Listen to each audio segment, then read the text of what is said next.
Welcome in to First Things First. I'm Sarah Cusack, filling in for Jenna Wolfe. That's Cris Broussard. That's Doug Gottlieb. What a teammate. What a teammate. Ty was on his face. It was a no-look, too. It was a no-look. I didn't know what you guys were doing. No, listen. I'm just glad you made it. Well, listen, for people who don't do television normally, what usually happens is somebody waits till the segment is over and then says, oh, hey, by the way, your tie was off. Cris Broussard, great teammate's like, dude, straighten it up.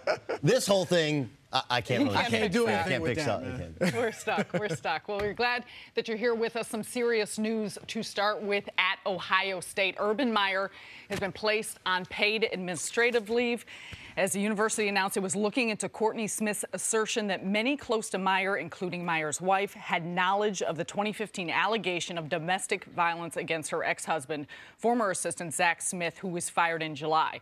Courtney Smith told reporter Brett McMurphy, quote, I do believe he knew, and instead he chose to help the abuser and enable the abuser and believe whatever story Zach was telling everybody.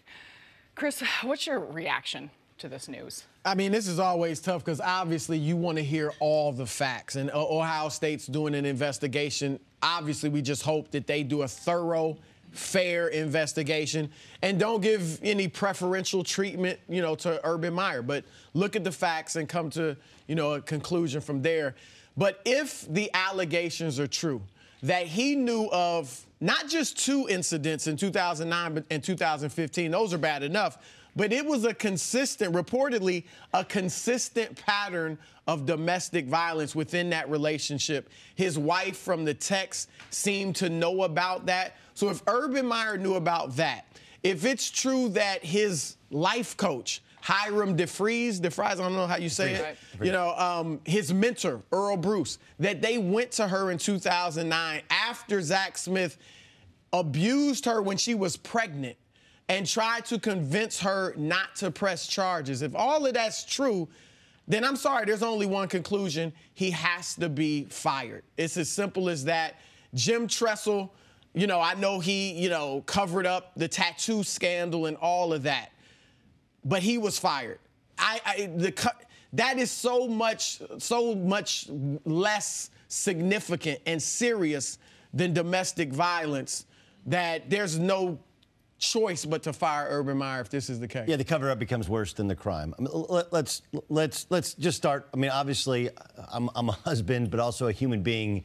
You have no time for anyone, even previous to America kind of, getting the gumption to eradicate it from sports. No time for men who abuse women. None. Okay. On the other hand, and this is very, very important in context of this story, is there were consistent, apparently, allegations, but not charges, right. Okay? I don't even think most of that matters. I really don't. Because I think when we dig in, we're going to find it's a really toxic relationship between a man and a woman. I have no idea what to believe. There are some pictures, and the pictures are damning. But I don't even think that matters. What matters is Urban Meyer backed himself into a corner last week at Big Ten Media Day for no reason at all, saying he hadn't even heard of the 2015 allegations. Hadn't heard of it. Said I hadn't heard of it, and that just becomes impossible to believe. Right. On 2 levels. First, as you pointed out, that he was brought in to help counsel the couple in 2009. Counsel the couple. And he even said as much. He admitted as much at the dais at Big Ten Media Day, where he said, look, it wasn't what it was said to be, yeah.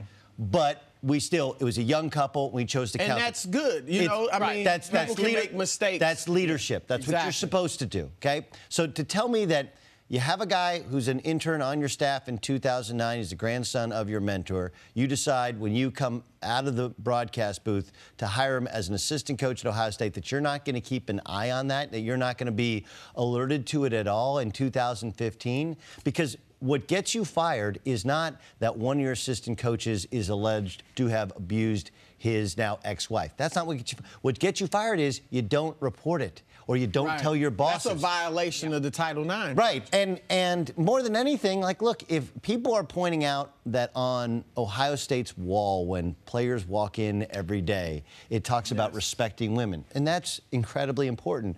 But above where it says decisions, treat women with respect. Forget that. Look at the first word after decisions.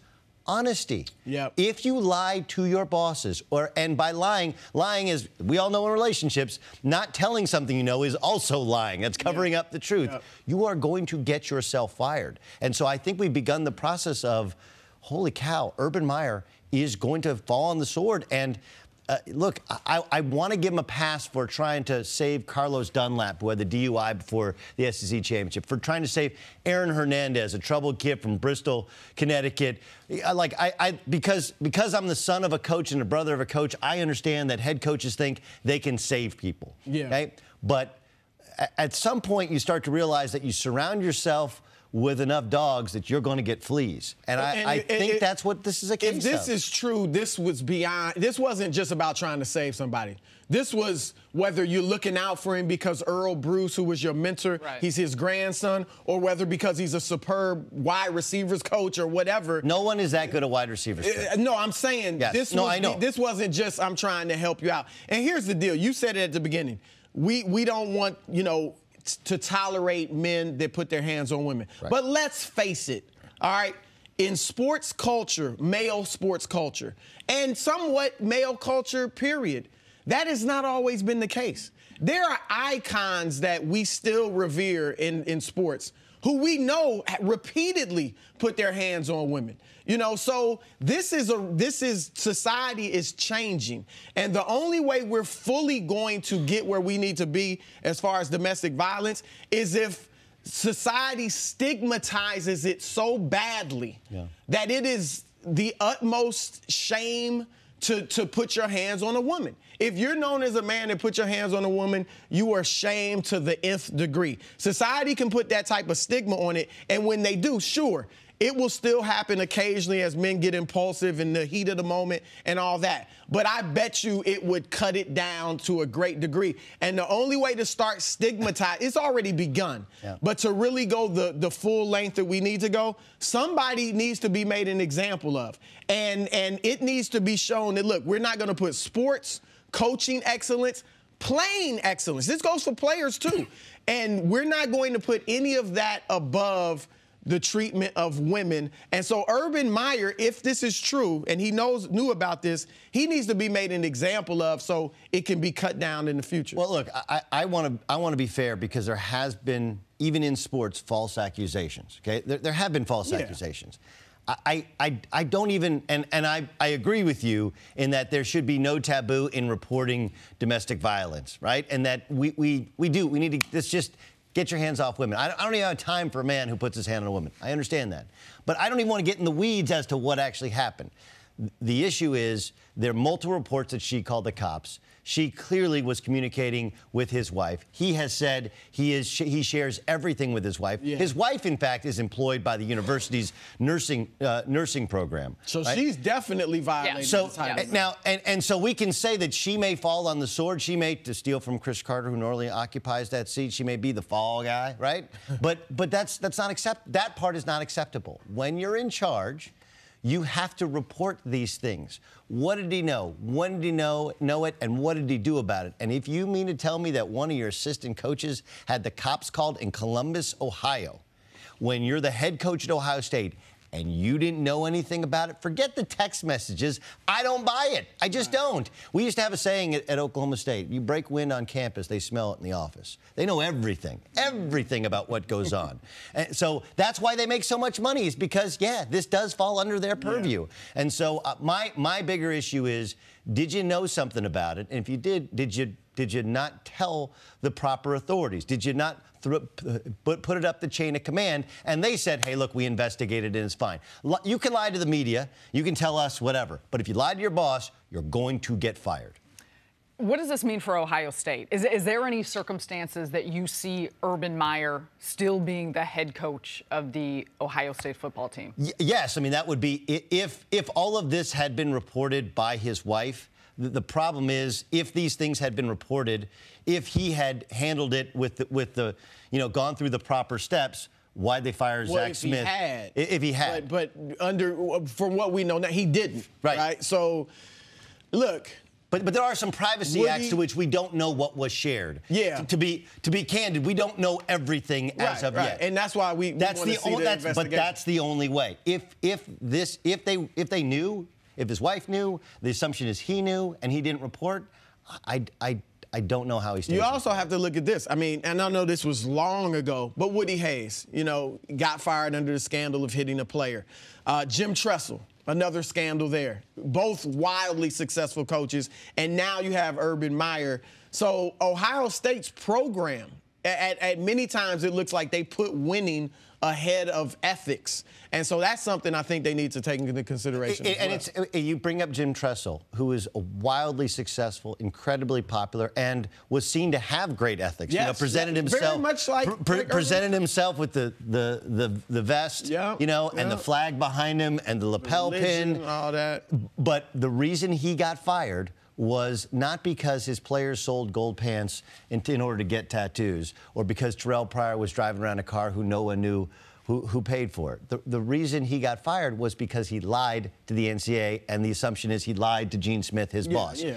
You lie, you get fired. It really doesn't have to do with the actual crime. It's whether or not you cover up the crime. In this situation, though, the crime needs to be taken into consideration. This isn't tattoo. I'm not disputing that. I'm not disputing that, but the point is that. And even if there's no crime, like if he knew, and you're right, the guy hasn't been charged with anything, but if they knew that this was going on, you got to do something about it. You're a leader of men. Correct. And in every other way, when it comes to football, you're on top of every detail. You don't tolerate, foolishness. But you're going to tolerate this? It's just like, it's a different thing, but the Sandusky and Paterno thing in Penn State. No room for this. No room for this. But we have got more. First things first, right after this. Thanks for sticking with us. Football is officially back. The Bears take on the Ravens in the Hall of Fame game tonight, and all eyes will be on rookie quarterback Lamar Jackson. The dual-threat Heisman winner will certainly get some reps for Baltimore. He's looking to, quote, show off his growth since he was drafted in the first round. Doug, will Lamar Jackson be a successful NFL quarterback? Long term, I don't believe he will be. I think there'll be moments when he plays, and probably you're talking about next year and the following year for the Baltimore Ravens. There are things that he can do athletically and things that he can do with his arm, which very few people who've ever played football, if anybody, can actually do. The issue is his consistency. Look, there's an issue with his size. There's the issue with his durability. There are no old running quarterbacks, right? And he can sit here and say, well, look, I want to evolve, and I hope he does. I really hope he refines his skill.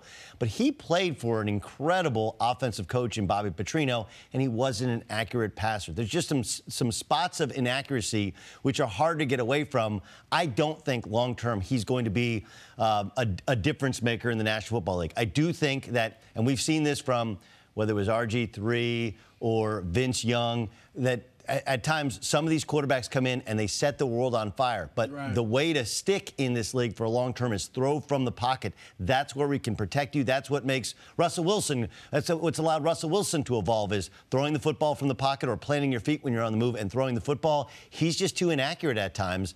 I don't believe long term he's a great quarterback. Yeah. Look, I would love for Lamar Jackson to become a superstar in the NFL. He's so fun to watch. He's so electrifying. I mean, it would be tremendous for the league. There's very few things I'd rather see in the NFL than Lamar Jackson becoming a superstar. But I'm with you. I don't think he will be. Now, you brought up, he's got a great arm. He's got some things playing in that offense, could help him as far as, reads and things like that, playing in a pro-style offense in college. But my main concern, one of my main concerns is I don't think he could stay upright as a running quarterback. I mean, Randall Cunningham was a great running quarterback, but he got injured a lot. When he was healthy, he was fantastic, but he got injured a lot, and that's because he was running quarterback. Donovan McNabb was 240 pounds.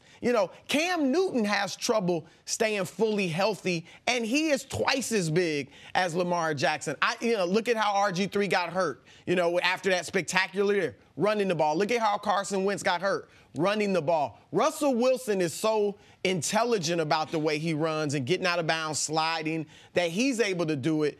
But I think if Lamar Jackson is going to be a running quarterback, I mean, no matter how well he tries to adjust and throw the ball, he's going to run. And at his size, I think he would get broken up and be injured too much to be a long-term great quarterback. Look, I don't know him personally, but I have talked to NFL people, and they paint the picture of a guy who also is behind in terms of his football acumen. Yeah. He just is, that at the whiteboard and in trying to talk through kind of the schematics of offense and leading up to the NFL draft, they were really disappointed with how far behind he was in comparison to others. Now, look, you can learn a ton, and if you're a sponge, the issue I have is not just that what he doesn't know, but the fighting what he doesn't know, and the fighting some of the things that people have told him. You know, the representation issues that he's had, the presentation issues that he's had, the thing that I don't even want to run the 40. Why wouldn't you want to run the 40 and run the fastest 40 we've ever seen? I actually think the Cam Newton parallel is a good one, because one of the big issues that Cam Newton has is that he's inaccurate, right? And Cam Newton is bigger, stronger, and has a better arm. He has a good arm. He snap throws the ball, and it gets out with good velocity. And as they improve his technique, I think it could become a great arm. Sure, but there becomes footwork issues as well, right? That's part of it is when you've always had the default to where you can throw it a mile, and if not, you can tuck it and run it. You have to completely rework through your footwork. And I think what people don't understand is they're like, wait, he's a great athlete. He's incredibly adept in terms of his speed and quickness and elusiveness. But that's different when you compare it to Tom Brady, who has incredible in-pocket footwork. That's something that takes years and years and years to perfect.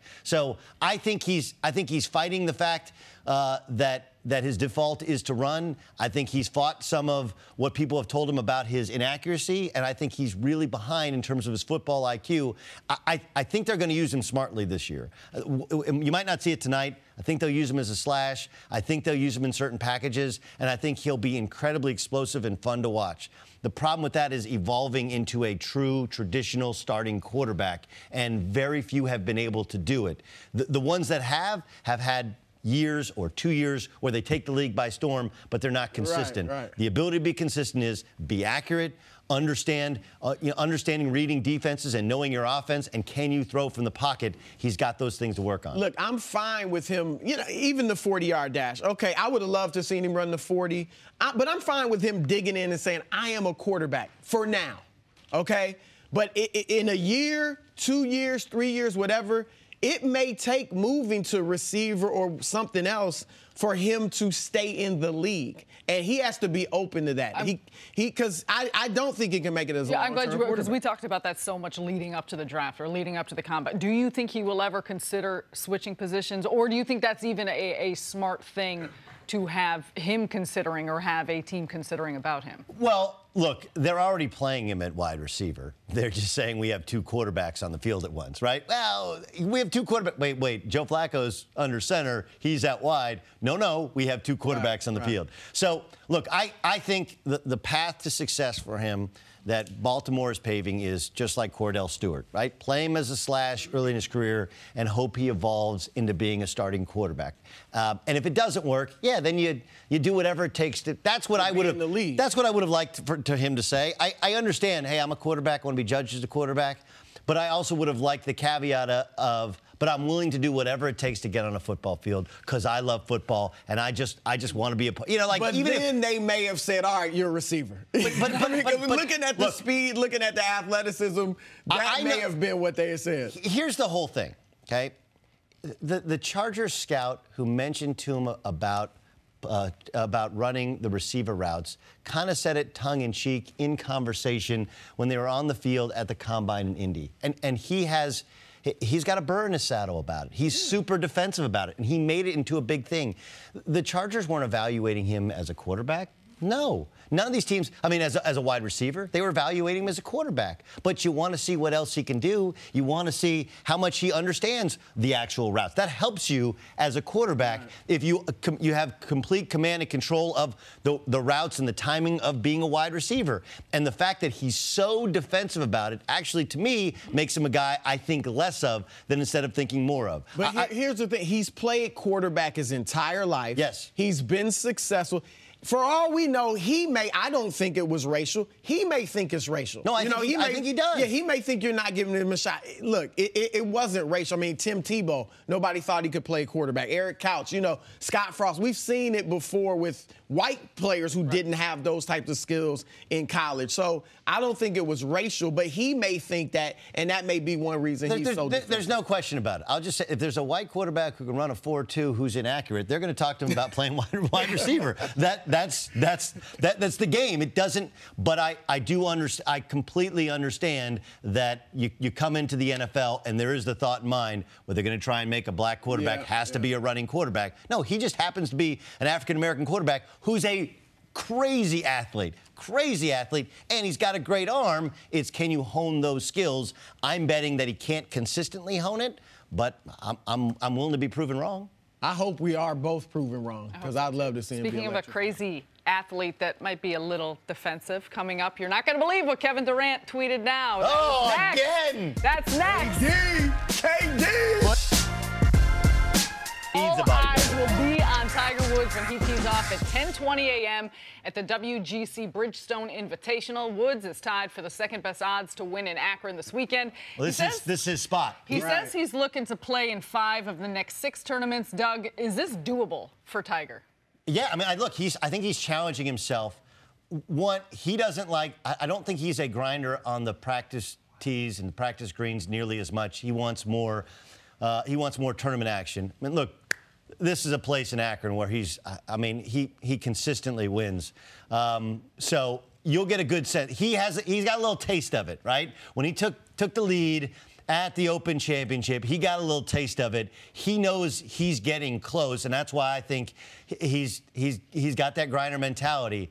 If he wins this weekend, I think you put yourself as the favorite potentially to win the PGA. This is great news for golf, great news for his back surgeon, who's going to be selling that thing to every client who walks in. That's what I was going to say, Doug. As excited as we and the golf world are about Tiger potentially being back and, playing well and putting himself in position to win some tournaments, he's just as excited. Yes. He's not going to show it, but inside he's excited. That's why he's like, okay, now I'm going to play. He knows the more he plays, he's probably going to get better and better. At least I'm sure that's what he thinks. And so I hope, I'm hyped about Tiger.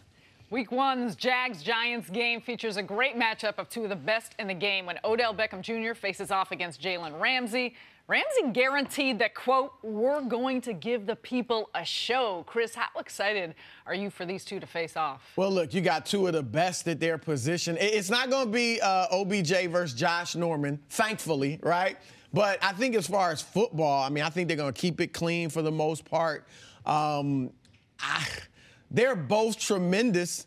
I'm not going to bet against OBJ. He's going to get his. Ramsey's going to have his moments. He's going to look good. But I do think OBJ is going to get his. Look, he's excited to be back. He wants to show everybody what he can do. We'll see what his contract situation is. But obviously, if it's not settled, that's going to be even more motivation. I love his attitude now. I love the fact that he's OBJ's? Yeah. Okay. I love it the way it is now. And I just think this bodes well for him to have a tremendous game and season. Well, let's see what his attitude is, because Jalen Ramsey, in addition to the fact that he walks it like he talks it, he can really play, but he also likes to talk it, and he is a chirper, and he will get in your face. And that's the challenge for Odell Beckham Jr. Has he grown? Has he matured? Can he just play football? If he just plays football, he stays healthy, the guy's a freak. The guy's a top 5 wide receiver. It's not just the catches. It's the route running. It's the explosiveness when he catches the football.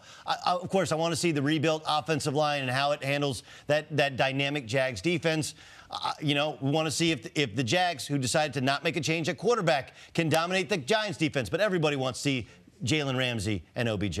Someone you might have to wait to see, Earl Thomas. Pete Carroll, who ripped his all-pro safety for not reporting to camp last week, was short with his answer recently, saying that the team has had no communication with Thomas. Doug, how will this all play out? He'll end up playing for the Seahawks this year. Look, Earl Thomas went into the Cowboys locker room and told him to pick him up. And then he's acting like the Seahawks aren't being loyal. Have you ever in your life seen that happen? Ever in your life seen that happen? Where you play another team, lose to them on their field, you're walking in the locker room, and you walk into their locker room and tell their coach to pick me up when I'm available? Who does that? You can say, well, he's from Texas, and like I've never seen that before in my life. And of course now he wants the loyalty to play in with the Seattle Seahawks. Either play for the Seahawks or sit the whole year. I think eventually he plays because that's the only way to get paid. Yeah, I'm with you. I think he's going to be out there because he wants the money. But the bottom line is the Legion of Boom is done. And this is one of the final straws. And I think you got to wonder, let's see what type of season Pete Carroll has, because it's kind of coming to an ugly end for him in Seattle. And I think that's a big part of the story. Remember, as well. Doug Baldwin, they just said it's going to be out for the entire preseason. Right. He's the number one target for Russell Wilson. I mean, how much pressure is going to be put on Russell Wilson to do everything? Speaking of players unhappy with their current situation, Le'Veon Bell is still not at Steelers training camps. Mike Tomlin says he's, quote, hopeful that he'll get to us sooner and that he'll be in better shape than he was last year. Chris, what do you expect from L. Bell this year with the Steelers? Well, look, he's a great running back, and we saw last year he came in at the last moment, and you started slowly but got going and had a great season. I would hope he has a better start, and I'm sure that's part of what Tomlin's talking about. And I tend to think he will. Even if he comes in late, I just believe he's going to have a better start. He knows what this year means for him. You know, because, look, a lot of people are looking at this as you're getting to that age where, you know, I can understand. Some people are saying I can understand why Pittsburgh's not going to lock you up, because what are you going to be 3 years from now? Maybe 2 years from now, you know, certainly 4 years from now. So I'm sure he wants to come out and show people, look, age is just a number. I'm still as great or actually better than ever. So I think he'll come out and have a very good year. I think this is about the disconnect between players and coaches in terms of the reality of football. It's really reality of any sport. Players believe that their off-season training, hey, look, I don't need to go to training camp. I need to put myself in harm's way. I'm working out with my guy. I'm coming in great physical condition. The difference is, are you in football shape, right? You can run through cones. You can lift. You can do sprints. You can do agility. You can do karaoke. You can do all that different stuff that you do when you're training. You're loosening up and doing yoga, and you look great. But what Mike Tomlin's saying is like, look, you might have looked like you're in great shape, you might have worked out, but you weren't in great football shape. And look, to L. Bell's defense, he didn't get the ball early in the year. Frankly, they didn't give him the ball enough in the playoffs. That's one of the reasons that Todd Haley was relieved of his duties and he's no longer their offensive coordinator. But if the message is being sent that last year you weren't in football shape. You need to come in a little bit earlier than you did, even if you skip camp, get into football shape. And, oh, yeah, by the way, we changed offensive coordinators and we want to build around you. But we can't build around you if you're not here. So you have to get here. That's what he's challenging L. Bell on. All right. Another day. Another puzzling social media post by Kevin Durant. During our KD discussion yesterday, This is Groundhog Day, isn't you it? mentioned that Durant texted you saying, the guy you see now is the real me. The guy in OKC was the phony. I was just trying to please everybody. Well, after our social media team put that clip out there on Twitter, an OKC fan chimed in. My name is Kaylee tweeted, well, the guy you are now is a clown that no one respects or takes seriously, to which Durant responded, here's the clout you ordered, enjoy. Chris, your thoughts on KD's continued use of social media? First of all, I'm not sure what that tweet meant. Here's the clout you ordered, enjoy. Attention? Yeah, maybe. Why would he give it to her, though? But what? I don't know. I don't know what he meant. But I'm going to say this. Look. It doesn't look good, KD responding to just random fans on Twitter and all that. It makes him look sensitive, and we know he hates that. But I'm going to say this. It matters. It depends on what type of person you are. You have to know who you are. Now, when I covered the New York Knicks for the New York Times, there were players that would not read the papers. Because in New York, they were so critical, the tabloids and all that they just stayed away from it because they knew they didn't want the voices in their head, right? LeBron James, I think, remember, after his meltdown against Dallas in the finals, that's when he began going 0 dark 30 in the playoffs the following season. The rest is history. He didn't like that stuff being in his head. On the other side, Michael Jordan was a guy that loved the slights and loved the criticism and used it and even made some up to motivate himself. So it depends on what type of person you are. So I'm going to say this about Durant.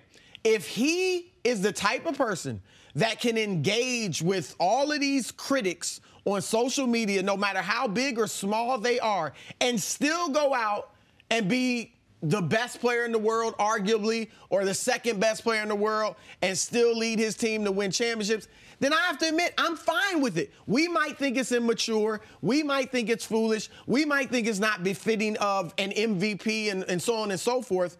But if he can still go out and ball, yeah, it doesn't matter. It doesn't matter. Right. I mean, you know? Yeah, I understand that. Honest question, okay? You've been in this business for a long time.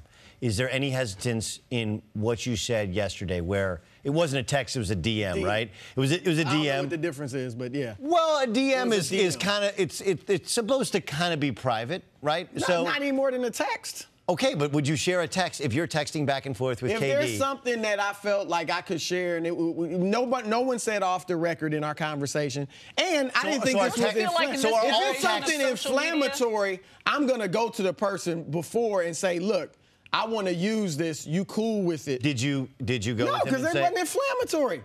I asked KD, the guy I see now is different than the guy I saw in Oklahoma City. Right. So it looks like you kind of being phony. Look, now. I think I'm not being phony. This is the real me. I'm not saying the fact that you communicated with him and that he gave you. I'm just wondering kind of the process. Now, players who I talk to, players, coaches, executives, they know that I don't just spill beans, and when we having a confidential conversation or off-the-record conversation, no issue. Yeah. Yeah, no, he didn't come at you like you were CJ McCollum. No. So here. I don't think KD minds. I mean, this is the real me. I don't think he minds. And he has said that this is the real me. I'm tired of it. I'm not taking it anymore. Here's my advice to Kevin Durant. I actually love your take because I'd never heard that take before, which is like, look, if this is what fuels you, then let it fuel you. Don't let it take away your edge. But man, Seth Davis gave me some great advice one day. Mute button. Everybody like somehow you're a bad person when you block people. Just mute them. Just mute them. That way they can make their comments and they don't know that no one can see it in your timeline. Right. You know, it's not that it's not even that you reply, but you're giving them a platform. When you put it on your feed, he's got over 17 million followers. That's the crazy thing to me. And Cris brought this up in our morning meeting. He's got over 17 million Twitter followers, over 10 million Instagram. How does he even see these comments, the mentions? There's a way in which certain people, because he has responded to this fan previously on Twitter. This one I am Kaylee, whatever fan, he's actually gone back and forth with her previously. But why would he have her? Yeah, you would think. You know how you can get the notifications. I don't know. Maybe it's somebody who used to be a friend. Like, look, I actually think that Oklahoma City people look really, really small in this thing. Like calling somebody. She does. You used to. If you look back at the thing she's done. I still do radio in Oklahoma City. I got my start there in Oklahoma City, and I love the passion for sports. But you have to understand the hypocrisy in the idea of we love you, we love you, we love you. You play for somebody else, you decide to leave as a free agent, and all of a sudden now you're an idiot, now you're a clown, now you're on top of everything he had done. For But wait, I was the best before, and now I'm the worst. Like how that?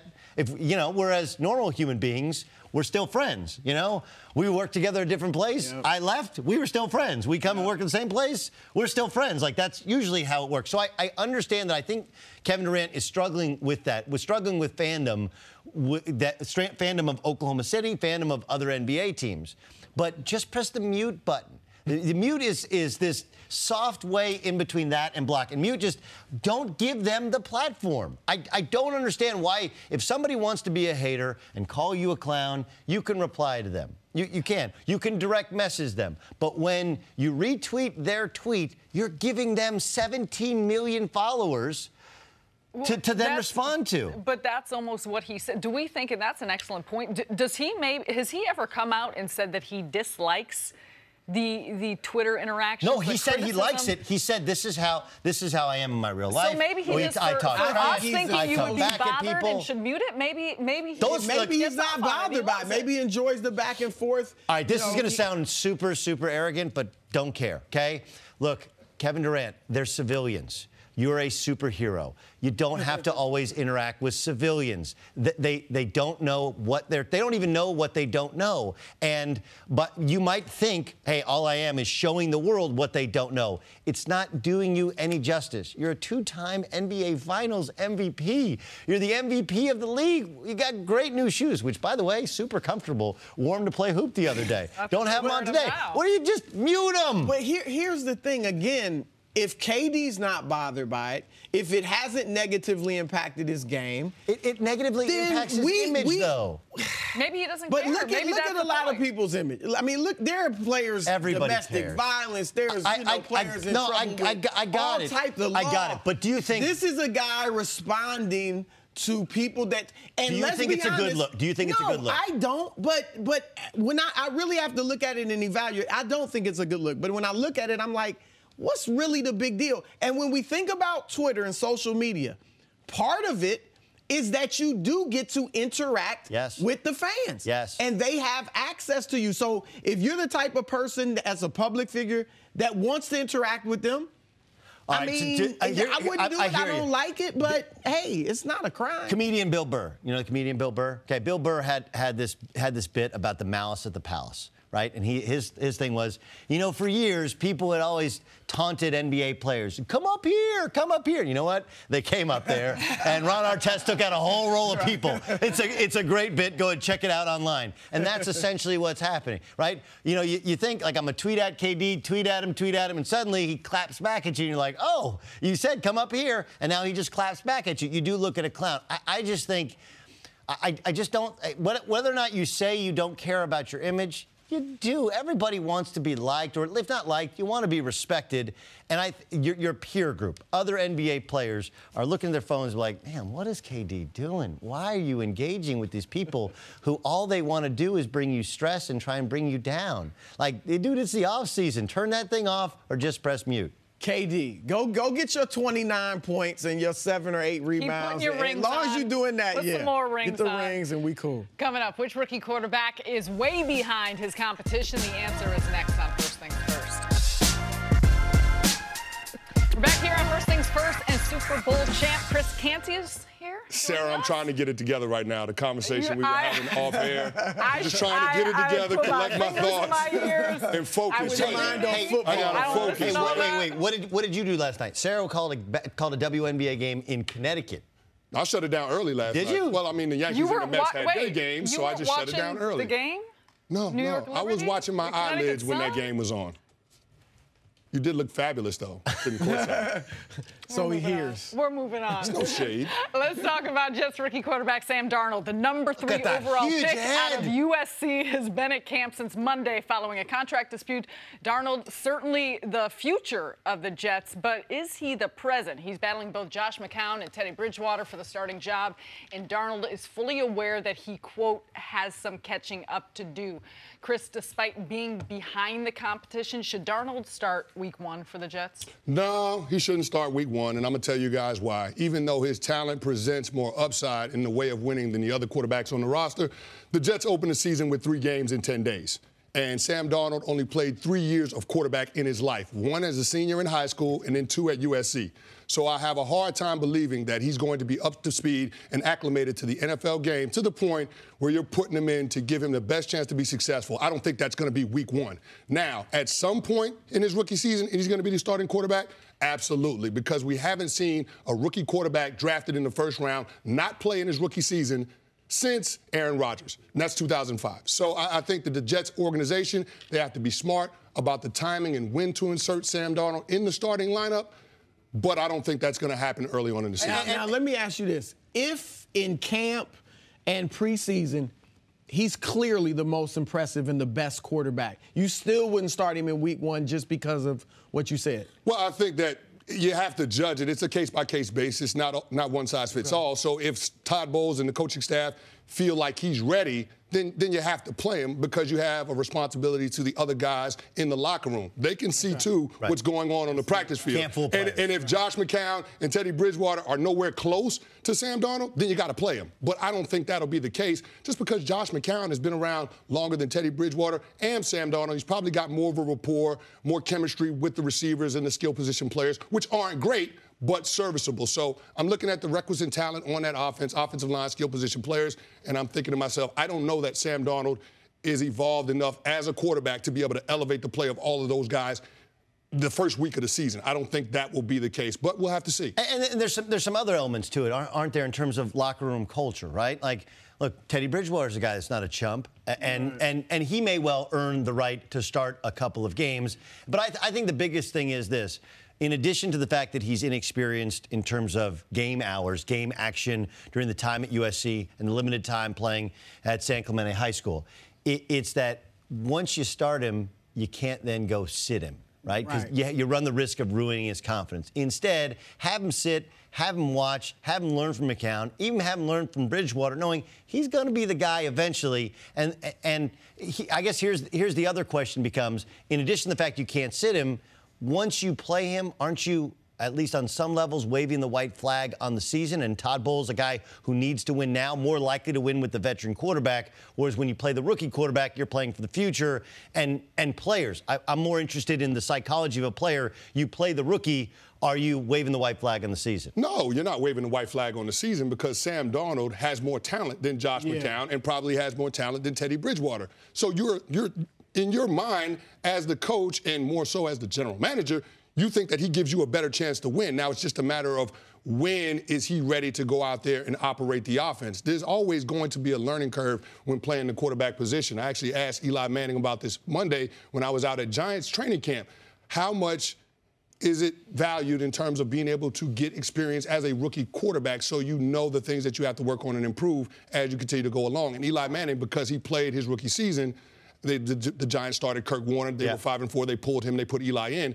He said that even though he didn't have a lot of success, it was important for him to get that experience so he could then take the next step. But that's 10 games in, right? So is there a magic number, or is it just a sense? Is it a feel? I think it's a feel thing as the regular season goes along. But make no mistake about it, I think that Sam Darnold has to play this year. It's just a matter of when that time is right for this team. Is it playbook? Is it timing? Is it understanding? Well, it's teammate? What do you more feel so than anything else, for? Sarah, it's about being able to process information in real time. So being able to get up to the line of scrimmage, understand the play you got called from the huddle, diagnosing the defense, making sure that you get your team in the right looks, the right protections, all of those things, and then executing the offense. A lot about quarterbacking in the NFL is about pre-snap reads. So if Sam Darnold isn't at the stage in his development where he can recognize those things and then operate the offense, get in and out of the huddle, in and out of different plays, down in, down out, then you can't put him out there because that's going to be just a detriment of not only your offense, but your defense as well. It's all complementary. I think this, Chris,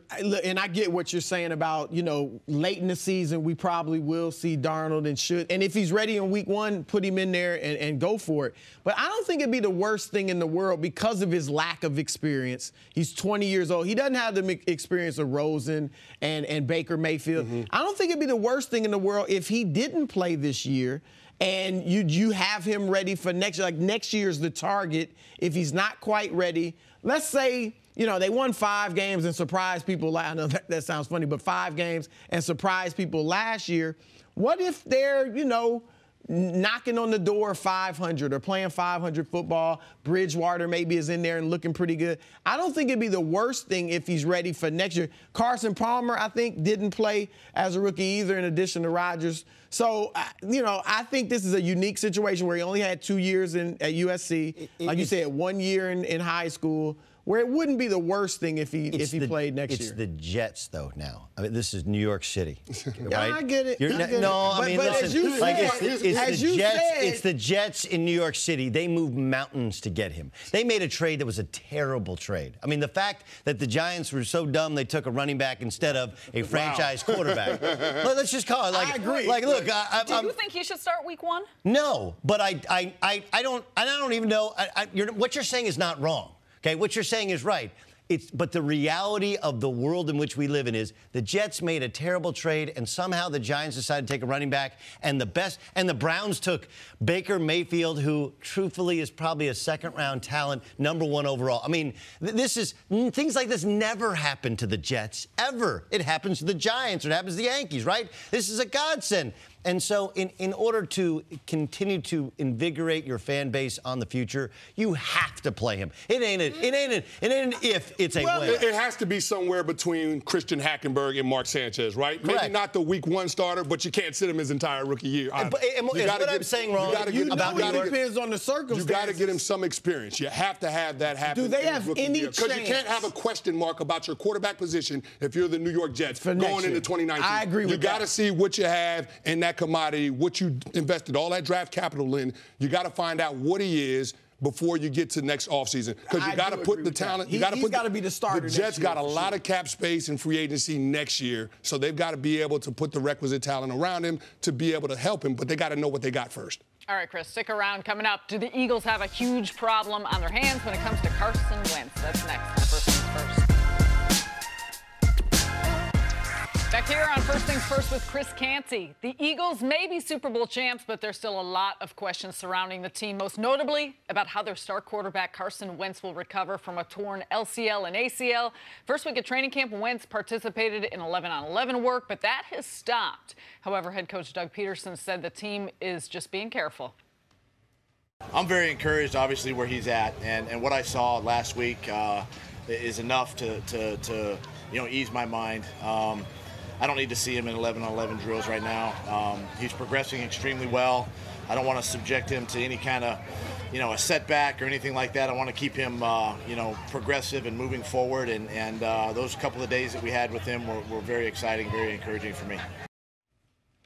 Chris, how cautious should the Eagles be with Carson Wentz? Well, they should be extremely cautious. And I'm going to translate exactly what Doug Peterson just said by him not needing to see Carson Wentz in 11-on-11 drills. He's not going to be the week 1 quarterback. He's not going to start week 1. Just because it's nonsensical, you already have a capable backup. Nick Foles won Super Bowl MVP. He went 5-1 as a starter. He's capable with this group. So you recognize how deep your roster is. You also see that your schedule in the first month of the season is not exactly murderer's row. So you have an opportunity to buy some time and give Carson Wentz as much time as necessary to get healed up and ready to go when you put him in. And, Doug, you talked about this with Sam Darnold. When you put him in, you can't go back. Same thing with Carson Wentz, just because he is the future at the quarterback position for the Philadelphia Eagles franchise. So I think Doug Peterson, the coaching staff, the medical staff, they have a plan. They're going to stick to it. A big part of why I think Carson Wentz didn't start the training camp on the PUP list was because I think you have to have a carrot that's dangling out there for players to continue to keep them motivated. But that being said now and being in the second week of camp, I think we all recognize that Carson Wentz is not going to be ready by the start of the regular season. He's still got some rust that he's got to shake off. He still doesn't look like himself. And listen, Carson Wentz acknowledged that the medical staff hasn't cleared him for physical contact. So it's going to take some time with him, but there's no rush. And at this point, it's 7 months since the injury. Usually it's 9 to 12 months before you're ready. And I also think with Nick Foles, heck, even if they start 4-1 with Nick Foles or whatever, Foles is not going to trip when they remove him from the starting lineup and put in Carson Wentz, and neither will the teammates. They're not going to say, hold on, this guy led us to a Super Bowl. We could keep, because they know they can win with Wentz as well. He proved it last year. So I'm with you. To me, there's no pressure at all on them to put him in prematurely. So they're in a good spot. I think it's really a fascinating look at the different psychology of different players. We've talked a lot about the Celtics and how will that all work out when Kyrie Irving is back and Gordon Hayward is back and Jason Tatum will have to take a secondary or maybe even a tertiary role. The difference here is Nick Foles is the perfect guy for this spot. Granted, winning a Super Bowl really, really helps, but the fact that he had the job in Philadelphia before, he had the job in St. Louis that he lost, he was out of football, he did get a little bit of a pay bump in the offseason to continue to keep him happy. They didn't trade him. I think he's the one guy who you could say, you know what, I'm going to be okay. letting Carson Wentz come back whenever he's ready. Like, he's the one guy. It doesn't work 95% of the time because everybody has an ego. You're like, look, I'm playing well. I won a Super Bowl. Now you're going to take me out? But this is the one guy to which I actually believe it. I actually think it will work when Carson Wentz comes back. Carson Wentz has said to Doug Peterson that it's all about the medical staff, and the medical staff says he's ready. But do you think for Wentz himself that he'll continue to start getting more and more anxious once the season actually starts, and he'll start putting some pressure on the organization to get back out there? Well, I'm sure he will, and he's probably already putting pressure on the organization, which is why they didn't put him on the PUP list to start training camp. Right. When you see your backup get crowned Super Bowl MVP, it puts a little bit of a chip on your shoulder. Carson Wentz was playing as good as any quarterback in the National Football League when he got hurt in November. So, I mean, you look at it and you say, okay, this is a situation where we don't want to rush you. We know what you're capable of. We know you can be a quarterback that plays at an MVP level, but we can't risk your long-term health just because we recognize how much we've got invested in you. They got a lot of draft capital invested in Carson Wentz. They traded a lot to move up to get him. So you got to make sure that you protect that investment by making sure he's as healthy as possible when you put him back out there on the field. And for his confidence, you know, when you have a knee reconstruction, the only time you're going to get really, really confident about what happened and being fully back is when you get hit on that knee a few times. And the fact that he hasn't been cleared by the medical staff for physical contact means that the organization is not comfortable putting him in that situation. Does it matter if you start him at home, on the road, against a difficult defense? You mentioned how their schedule is kind of soft out of the chute, right? I mean, third game of the year is against the Colts. I look at the Colts, and that's the team that just talent-wise I would most like to play against. I don't want that matchup against the Jaguars in October. I don't want that one. I don't want that one. Out of the bye week, that's all the way in November if you hold off that long. I don't think you hold off that long, but if you do, that's the Dallas Cowboys. Like, their schedule gets progressively more difficult. So if you were to find like a perfect landing spot, is it a home game? Is it against a team with a soft defense? What's the magical mix to the right team to make Carson Wentz comfortable in his first start? If I think he's an MVP type quarterback, then it doesn't matter. Yeah. Whether it's on the road, whether it's at home, whether it's against a difficult opponent, it shouldn't matter.